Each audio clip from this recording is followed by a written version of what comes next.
Hi! Hello! నమస్తే. Welcome to my channel. ఎలా ఉన్నారండి? నేనైతే బాగున్నాను. సో, మీరు కూడా బాగుండాలని మనస్ఫూర్తిగా కోరుకుంటున్నాను. టుడే చూపించే రెసిపీ వచ్చేసి అనంతపూర్ డిస్ట్రిక్ట్ స్పెషల్ అని చెప్పొచ్చు. ఎందుకంటే నాది కడప డిస్ట్రిక్ట్. సో, మ్యారేజ్ అయ్యేంత వరకు కూడా ఇలాంటి వంటకం ఉంటుందని నాకు తెలీదసలు. ఇది కూడా మా ఆయనకి ఇష్టమని నేను పట్టుబట్టి నేర్చుకున్నాను. సో, ఇప్పుడైతే బాగా చేయగలుగుతున్నాను. చాలా టేస్టీగా కూడా ఉంటుంది. అండ్ ఈజీ ప్రాసెస్ కూడా. మా ఇంట్లో ఇది చేసినప్పుడు ఇంకా వేరే ఏ ఫ్రైస్ కూడా చేయను. ఎందుకంటే దీంతోనే మంచిగా తింటారనమాట. సో, ప్రాసెస్‌లోకి వెళ్తే ముందుగా ఒక చిన్న గ్లాస్ అంత పల్లీలు మంచిగా మీడియం ఫ్లేమ్‌లో పెట్టి బాగా వేయించుకోవాలి. ఇవి వేగిన తర్వాత పక్కకి పెట్టేసి అదే ప్యాన్‌లో కొంచెం కరివేపాకు అండ్ కొంచెం ఒక స్పూన్ అంత జీలకర్ర, నేను కారంగా ఉంటాయి మణికట్టు మిరపకాయలివి. సో, అందుకే కొంచెం ఏస్తున్నాను.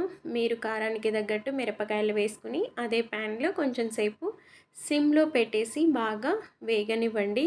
మిరపకాయలు మాడనివ్వకండి. ఎందుకంటే కలర్ చేంజ్ అవుతుంది. టేస్ట్ కూడా చేంజ్ అవుతుంది. సో, ఇవి బాగా వేడెక్కాక పక్కకు తీసేసుకొని, తర్వాత ఇప్పుడు ఒక గిన్నెలోకి చింతపండు కడిగి తీసుకోండి. ఎందుకంటే డస్ట్ అంతా ఉంటది కదా! సో, అలాగా ఒక చిన్న నిమ్మకాయ సైజ్ అంతా చింతపండుని పక్కన పెట్టేసుకొని, ఇలా వెల్లుల్లి కొంచెం అంటే ఒక గడ్డ ఉంటది నేను ఒలిచినది. సో, ఇలా పక్కకు పెట్టేసి ఒక 4 ఆనియన్స్ తీసుకోండి. ఎందుకంటే ఆనియన్సే ఇందులో మెయిన్ ఇంగ్రీడియంట్ అనమాట. చాలా టేస్టీగా ఉంటది. తర్వాత ఇవన్నీ చల్లారాయి కదా! ఇప్పుడు కరివేపాకు, ఎండుమిర్చి, జీలకర్ర వాటిల్లో కొంచెం కల్లుప్పేసుకొని మిక్సీకైతే పట్టేసేయాలి ఫైన్ పౌడర్ లాగా. ఎందుకంటే గరుకులుగా ఉంటే బాగోదు కదా మరి. సో, ఇలాగా ఫైన్ పౌడర్ లాగా పట్టేసి పక్కన పెట్టాలి. ఇదే పౌడర్‌లోకి మనం ఇంతకుముందు వేయించుకున్న పల్లీల్ని పొట్టు తీసి ఇందులోకి వేసుకోవాలి. ఒక కప్ అంత ఉంటాయి పల్లీలు చూసుకొని వేసుకోండి. ఎందుకంటే మీ ఇంట్లో జనాల్ని బట్టి. ఇది కూడా బాగా ఫైన్ పౌడర్ లాగా ఆడిచ్చాక నెక్స్ట్ ఇందులో తెల్లవాయలు యాడ్ చేసుకోవాలి. ఇది చాలా హెల్తీ అండ్ టేస్టీ కూడా ఉంటది. దీనిలోనే యాడ్ చేయడం వల్ల ఒకసారి ట్రై చేయండి. ఇలా అయిన తర్వాత మనం ముందుగా నానబెట్టుకున్న చింతగుజ్జుని ఇందులోకి యాడ్ చేసుకోవాలి. చింతపిచ్చలు తీసేయండండి. మళ్ళీ అలాగే వేస్తే మిక్సీ పాడైపోతది. బ్లేడ్లు కట్ అయిపోతాయి. సో, కేర్‌ఫుల్‌గా చేసుకోండి.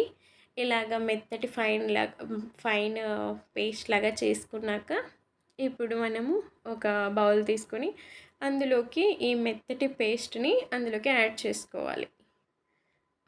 ఇక్కడ స్పూన్‌తో యాడ్ చేస్తుంటే సరిగ్గా రావట్లేదు. మీకంతా యాడ్ చేసి నీట్‌గా చూపిచ్చేస్తాను చూడండి. ఇలాగా అంతా వేసేసాక మనకి ఎంత వాటర్ అవసరమో, చింతపులుసుకి ఎంత సరిపోతదో వాటరు అన్నీ యాడ్ చేసుకొని బాగా మిక్స్ చేసుకోవాలి ఉండలు లేకుండా. ఎందుకంటే ముందుగా పట్టుకున్నటువంటి పేస్ట్ అనేది ఉండలుండలుగా ఉంటది కదా! సో, అలా ఉండకుండా ఎన్ని కావాలో అన్ని వాటర్ యాడ్ చేసుకొని ఇలా ఉండలు లేకుండా కలిపేసుకోవాలి. నెక్స్ట్ ఇందులోకి కొంచెం అంటే కొంచెం పసుపు యాడ్ చేసుకోండి. కలర్ అండ్ టేస్ట్ కోసం. స్కిప్ కూడా చేయొచ్చు. అండ్ సాల్ట్ రుచికి తగినట్టుగా యాడ్ చేసుకోండి. అండ్ ప్రతి వీడియోలో చెప్తున్నాను క్రిస్టల్ సాల్టే వాడండి. హెల్త్‌కి మంచిది.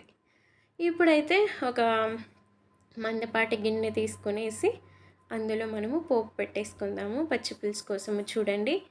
కరివేపాకు, జీలకర్ర ఆవాలు అండ్ ఆనియన్ వేసేసాను.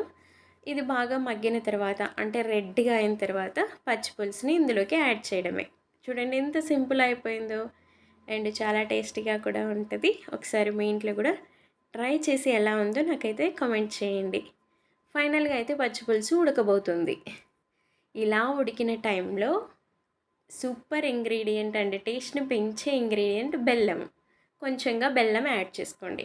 తర్వాత మనము దింపే ముందుగా ఆనియన్స్‌ని ఒక 4 తీసుకున్నాను కదా! అవి బాగా కట్ చేసుకొని పెట్టుకొని, కొంచెం పెద్దగా కట్ చేసుకొని యాడ్ చేసేసి స్టవ్ ఆఫ్ చేయడమే. ఎంతో రుచికరమైన, టేస్టీ అయినటువంటి పచ్చి పులుసు రెడీ. మీరెప్పుడు రెడీ చేస్తున్నారు? చేసేయండి. Bye bye.